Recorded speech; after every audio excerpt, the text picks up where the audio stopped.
Hello, I'm Monica Reinagel. Welcome to episode number 472 of the Nutrition Diva podcast. We're talking about some new research on the benefits, or maybe the lack thereof, for fish oil supplements. Our show received support this week from Daily Harvest. Daily Harvest sends smoothies, activated breakfast bowls, or nice cream vegan sundaes straight to your door. Each cup comes ready to blend or heat, and it's ready in just 30 seconds. Daily Harvest freezes all of their top quality ingredients at peak freshness and then puts them all together in really delicious combinations, much more creative and varied than what I come up with on my own. Go to daily-harvest.com and enter the promo code DIVA, and you'll get 3 items free in your first box. That's promo code DIVA for 3 free Daily Harvest cups at daily-harvest.com. The idea that fish oil and omega-3s are good for your heart has been nutrition orthodoxy for decades. Now, there have been a few dissonant voices arguing that this particular emperor has no clothes, but they've largely been drowned out by the crowd. The American Heart Association recommends a fish oil supplement for those who don't eat the recommended 2 or more servings of fish per week, and that's basically everyone. Fish oil supplements are now the 3rd most popular nutritional supplement. There have been some concerns about possible contaminants in commercial fish oil supplements, as well as the negative effects of overfishing in order to produce enough fish oil to meet the demand. But the presumed benefits have largely overshadowed these concerns. But just how firm is the evidence to support their use? Well, epidemiological studies have found that people who eat more fish and or take in more omega-3s have lower rates of death from cardiovascular and other diseases. And we also have some randomized trials showing that fish oil supplements reduce inflammation and lower triglycerides. But as recently as 2010, authors of a scholarly article on fish oil for the treatment of cardiovascular disease conceded that the role of omega-3 fatty acids in reducing deaths, heart attacks, and heart failure has not yet been established. Now, that was 2010, and over the years that followed, trials showing that fish oil supplements did not, in fact, reduce the risk of heart attacks or death began to pile up. And just last month, researchers published the results of a large meta-analysis looking at 10 different clinical trials in which people who either had heart disease or were at high risk of developing it took either fish oil supplements or a placebo. And overall, they could detect no significant association with fatal or non-fatal coronary heart disease or any major vascular events. And they concluded that there is no support for current recommendations for the use of such supplements in people with a history of heart disease. Bam. But what about people without a history or risk factors for heart disease? Could taking fish oil supplements keep them from developing heart disease?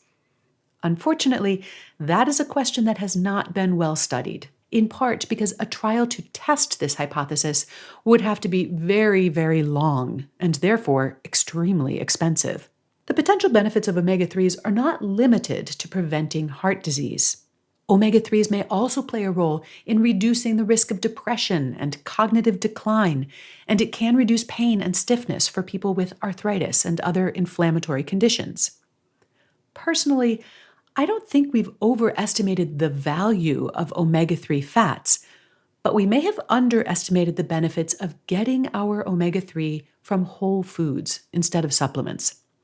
Perhaps some of the heart protective mojo of fish oil and omega-3s comes from eating fish as opposed to just taking a capsule. After all, the obsession with fish oil and omega-3s began when it was observed that indigenous peoples living in Greenland had much lower rates of heart disease than the Danes who lived nearby. The Greenland Inuit had much higher intakes of omega-3 fats, but not from fish oil supplements.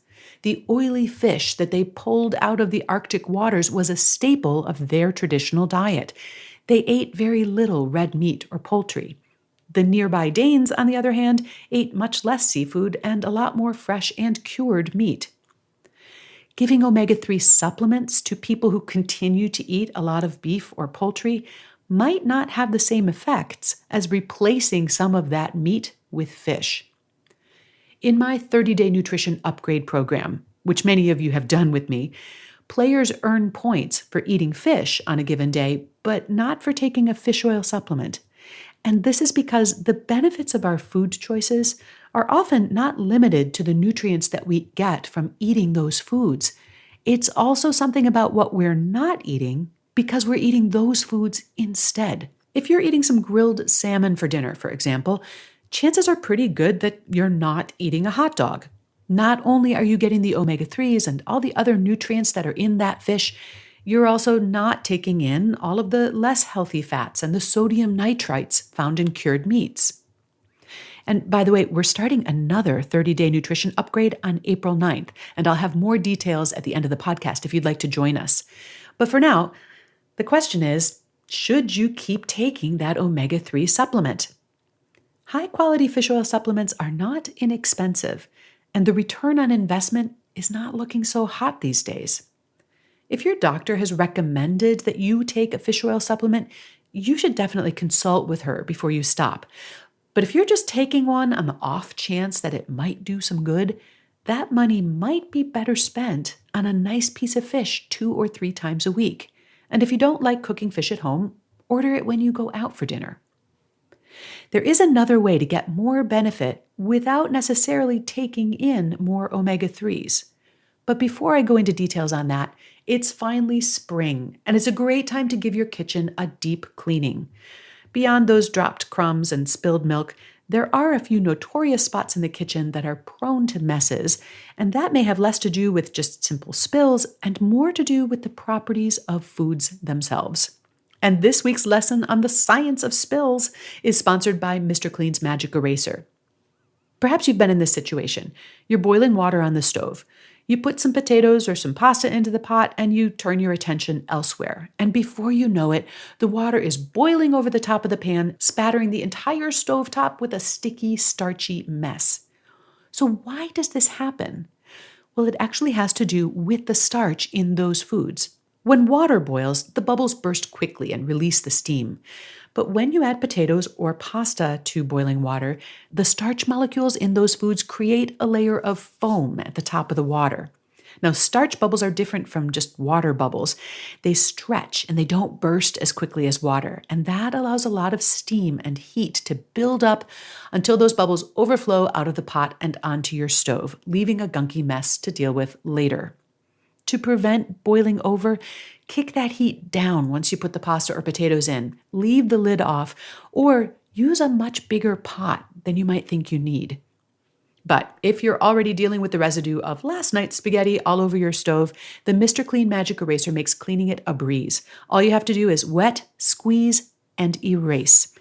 This sponge cleans messes and stains where wipes and sprays fail, and it's a great way to clean up messes without all of those harsh chemicals. It works all over your kitchen. It's also great on walls and countertops. So add the Mr. Clean Magic Eraser to your spring cleaning toolkit. And to get a list of stains and messes at mrclean.com/nutritiondiva. As I was saying earlier, there is a way to get more benefit from omega-3 without necessarily increasing your intake. And that is by reducing your intake of omega-6 fats. These are found primarily in corn, soy, and vegetable oils, and those foods that are made with or fried in those oils. Omega-6 fats aren't bad for you, as is sometimes suggested. In fact, both omega-3s and omega-6s are essential nutrients. However, they do share some common metabolic pathways, and they compete for some of the same enzymes. The problem is that omega-6 fats tend to be a bit more competitive. When there's too much omega-6 on hand, the omega-3s can be crowded out and they never reach their intended targets or have their intended effects. Flooding the body with more and more omega-3 can help, but reducing the amount of omega-6 may be just as useful.